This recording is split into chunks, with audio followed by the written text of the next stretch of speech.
Welcome to Read Aloud with Mr. Paul. I'm so glad you could be here. Be sure to subscribe so you won't miss a single story. Today we'll be reading Kamishibai Man by Alan Say. Kamishibai Man.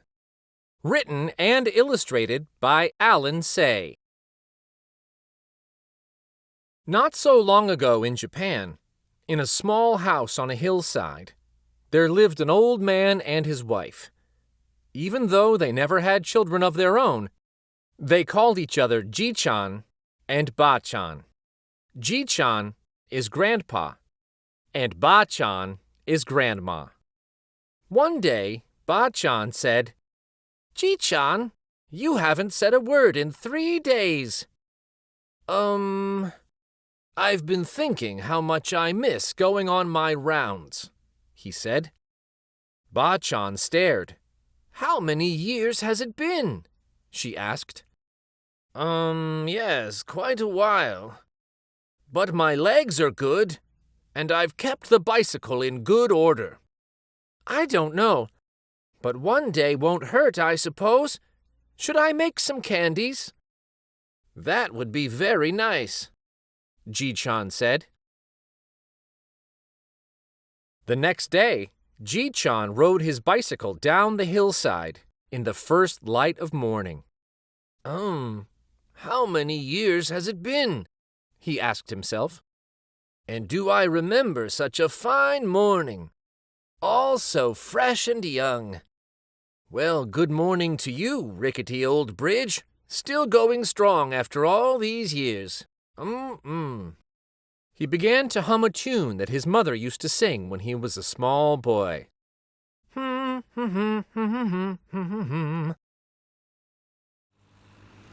When he came to the city, he stopped humming. "This isn't right," he said. "I must have taken a wrong turn. But there's that old house I used to go by every afternoon." A car horn blasted at him. Then another. Why are there so many cars all of a sudden? Look at these tall buildings. You'd think I was in another country. A truck blasted its horn behind him.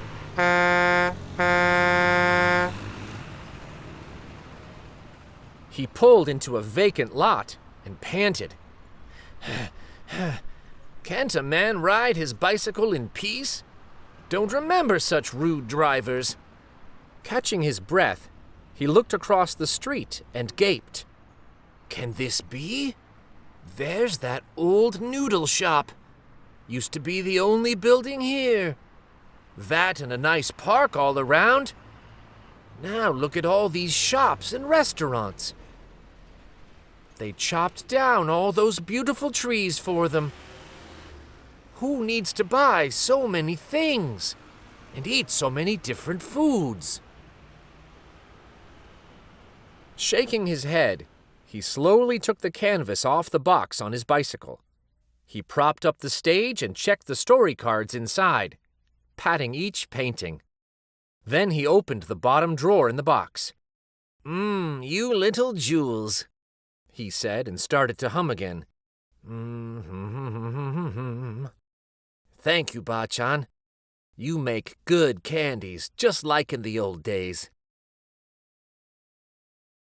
From the top drawer, he took out 2 wooden blocks, and holding one in each hand, he hit them together.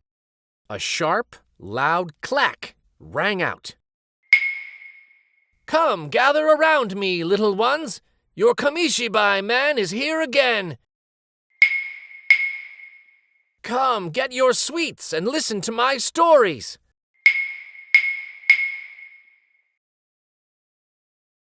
Ah, yes, I can see you now. All your bright faces, clasping coins in your little hands. So happy to hear my clappers. So happy to see your Kamishibai Man. Patience, everyone. You'll get your sweets. Each and every one of you. I have all your favorites. Red ones, and green ones, and the soft ones on sticks. And here comes that little boy. The one who never has any money. I'll get to him later. So, which story will it be today? The Mighty Peach Boy, born from a giant peach. But wait, let's start at the beginning. Long, long ago, there once lived an old man and his wife who had no children. After the Peach Boy, the Bamboo Princess was a nice change, a gentle story. Then my favorite, the old man who made cherry trees bloom. And when I was finished, you all went home happy, except for that poor boy. Would you like a candy? I asked once. He said, I don't like candies, and ran away. Then, one night I was going home and saw a crowd of people gathered in front of a shop. They were staring at something called television. I was curious too, but not for long. It showed moving pictures. They were all jerky and blurry, and had no colors at all. It wasn't long after that when television antennas started to sprout from the rooftops like weeds in the springtime. And the more they grew, the fewer boys and girls came out to listen to my stories. How can they like those blurry pictures better than my beautiful paintings? I asked. But there was nothing to be done. As I went around the familiar neighborhoods, the children started to act as though they didn't know me anymore. Even so, I went on clacking my clappers. And one day a little girl poked her head out the window and shushed me. Imagine, a little girl shushing me. The Kamishibai man was making too much noise. I sat on a park bench and ate a candy for lunch. How could the world change so quickly? Was I a bad storyteller? Then that boy came, the boy who didn't like candies. Why aren't you watching television? I asked. I don't like television, he said. But you like my stories, I said, and he nodded his little head. I got up and set the stage. What's your favorite story? I asked. Little 1-inch, he answered. So I told him the story of a brave little boy who was only 1 inch tall. And as I told the story, the boy never looked at the picture cards in the stage. He was looking at me the whole time, with his mouth wide open. He even smiled now and then. When I finished the story, I started to take out some sweets to give him, but he was already running away. Wait, I shouted, but he kept running and never turned his head. That was the last time I saw that boy. That was the last day I was a Kamishibai man. I was that boy! A loud voice cried out. Startled, the Kamishibai man looked up and saw that a large crowd had gathered before him. We grew up with your stories, someone else shouted. Tell us Little 1-inch again. And the Bamboo Princess! The Peach Boy! He started to say something, and people began to clap their hands. He took a deep bow, and the applause got louder. A young man with a movie camera struggled up to him. They bowed to each other, and as the old man gave him a candy, a roar went up. Look, he has all the same old sweets, just like the old days.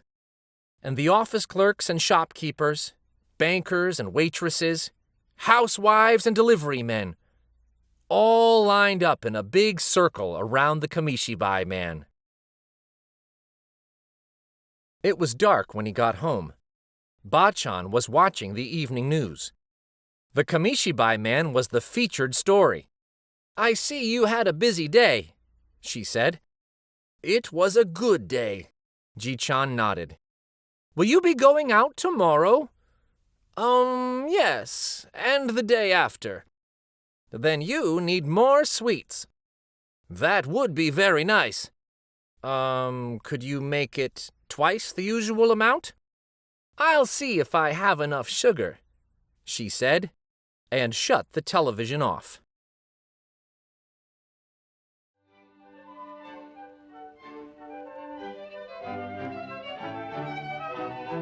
Thank you so much for joining me for Read Aloud with Mr. Paul.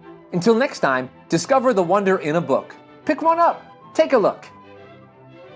For more classic stories, like and subscribe to Read Aloud with Mr. Paul. Thanks again.